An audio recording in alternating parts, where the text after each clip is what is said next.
and welcome back to my channel. I hope you're all doing well this weekend, and today's topic that I'm going to be talking to you about is about how do you tell somebody that you may be autistic, or how do you bring up the conversation about that you may be on the autistic spectrum to family, friends or loved ones who may not know about you having a diagnosis of autism or may have very, very little understanding. So this recently happened to me. As recently, I've been spending time with my Australian family who have been here in the UK for holiday, and we'd been out with them in a social occasion, a social setting, and I decided to talk to my aunt and my uncle about my autism and kind of bring it to their attention so that they knew that I was on the autistic spectrum and how to communicate with me and how to make their communication in the future easier with me and my communication with them easier in the future too.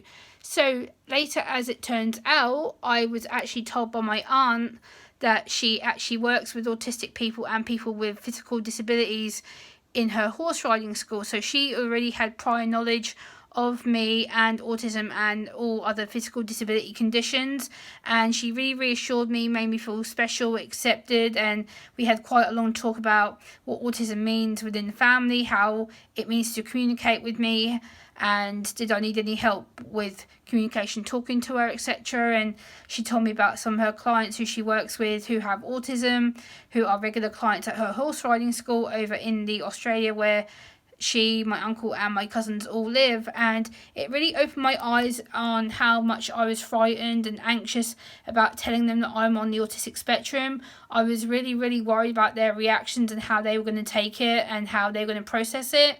And I had such severe, quite bad anxiety, thinking, oh no, should I bring it up at all? Should I not tell them? Should I bring it up in an email or a phone call or a text message after they've gone back? And you know what? I thought, you might as well tell them, Gemma, And I knew that my auntie had kind of worked with people with disabilities for quite a long time of years. I know that she's been working with people with autism, physical disabilities, teaching them how to care for horses, groom them, dress them, ride them, etc. to help with their communication problems that they may have or disabilities they are trying to live with. And it really opened my eyes to how disability is seen by many people. It depends the way that the disability is brought up in the conversation. It depends on how you tell them, what language you use, the way that you word things, the way that you say things. And it's something that I've been planning in the long term to tell people how to address my autism, how to address me. And I think it's helped me long term, because when I had that discussion with them this weekend, it was like a big weight was lifted off my shoulders.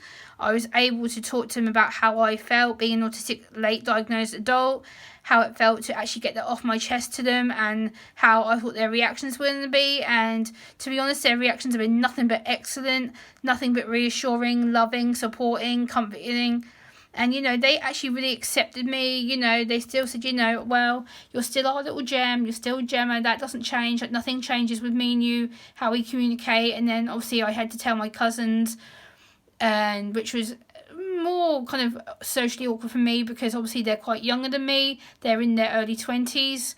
And, they don't really understand much about what autism is or disability is. So I had to kind of explain to them that it affects my eye contact, my anxiety, I'm on heightened emotions all the time. I have to have rigid routines and structure in my day, because if I don't, I freak out. And, it was good to know that they actually took my thoughts and questions seriously, that they're actually able to understand how I feel and how I talk and the way that I act, the reasons for the way that I do.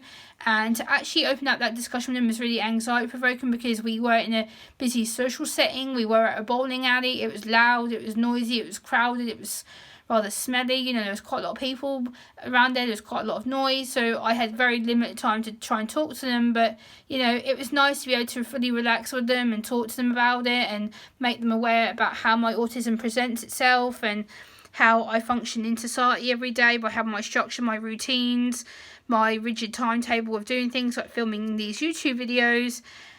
For someone who may not know about what autism is or how it self-presents or how you want to bring it up in the discussion, each to their own presentation. Like, each autistic person is different. Like, for me, I'm very different. Like, I was very open about from the start, wanting to tell people, helping myself to understand myself and understand others and help them to better communicate with me. But each autistic person is different. You may not want to tell your family members, your friends or loved ones or work colleagues at all. That's your own prerogative, your own right. But for me, I want to tell them just to make them aware and to make it less of a struggle for them to self-communicate with me and for them to understand what autism means for someone who may be neurodiverse and sees the world a bit differently.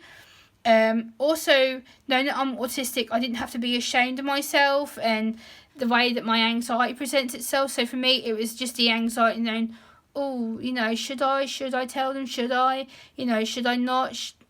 And, as soon as I told my aunt, she was the first person that I told, and she was like, yeah, Gemma, we really know about you. It doesn't change the fact you're our little gem, and you're still Gemma, and you're still fantastic. We still love you. And it was so refreshing and so nice to hear that attitude, because, a lot of people, as soon as they hear the word autism or Aspie or autistic or spectrum, they kind of jump to a defensive and like, oh, so that means that you're weird or odd or different or broken. And I was really scared of how they were going to present to me and react. I've heard a lot of Australian YouTubers talk about autism needs to be fixed, cured, and they're looking for therapies and stuff. I'm just like, oh. And I know that my relatives are native Australian, not my cousins, they're native Australian, they don't know any difference. So for me, I was like, oh, this is a big risk, this could really backfire for me, this could really make me feel like stupid and really over anxious and get into meltdown, shutdown mode. And, I had a really good overall reaction. I had a really good talk with them, and it was just one-on-one,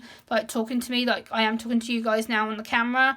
And, it was just nice to be able to get my thoughts, feelings out without being restricted, judged, anxious, upset, emotional. Yes, I did cry when I was telling them. Yes, I'm going to be honest, I did cry. It was very emotional, It's a very scary thing telling someone that you're autistic, because you don't know their reaction, you don't know how they're going to feel, what they're going to say, how much they know about it, or how little they may know about it. It was just very awkward for me to tell them, and it was very overwhelming, but I was really surprised at how they still love me regardless of my label and how I felt as a person. And I think that's important, because the decision about talking about autism is not always easy, and I'm trying to read my notes here. Like, having that increased anxiety, increased emotions, like, knowing that I had to tell them and be honest with them and, explain things. And it's just been a really good time of searching myself and really finding out more about myself, finding out more about them, spending the time, quality time with them, and getting to talk to them about all things disability, my campaigning efforts, my YouTube channel, my Twitter messages to like politicians and things, my emails to politicians and things, my local government meetings that I go to advocate for people like me and myself and others who may not be able to advocate so frequently or may be non-verbal entirely. So it's important that I make sure I get their thoughts, feelings, voices heard and considered. And that's the reason why I do what I do for such a lot of people in the local area, because I like talking about it. I'm proud of myself. I have a lot of family who support me and have my back, and I think that's important, because bringing it up to family, friends, loved ones, works colleagues can be very, very anxiety provoking. It can be very, very difficult, not knowing what to do, not knowing what to say or how to bring it up to the public attention. And it is very, very weird of how to talk about it. Like, I'd start planning by writing like little script points down. So for me, I do have my script here with me, which I have been referring to, which is right here. And it just gives me brief notes to keep on topic and keep on track what I want to say to you guys on here. So I would write bullet points down to help you keep on track with it. Like, talk to someone who you feel comfortable and safe with. Like, I can't stress that enough. Make sure you're safe, in a comfortable position, in a comfortable place. Make sure you're not going to make your triggers worse or your sensitivities worse, because there's nothing worse than being in a busy, crowded building that I was. Maybe that wasn't the most suitable building to do it in, but, it was good to get off my chest. I just felt like the weight of the world just goes, ah. And I was able to fully relax and accept myself and have fun with them.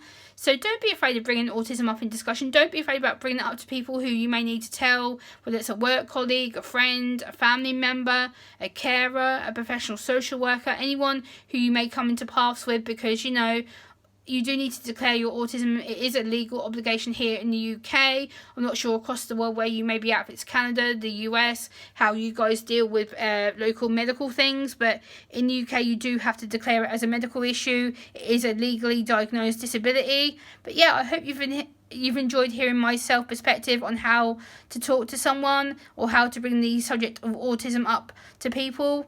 And I shall see you next time. Bye.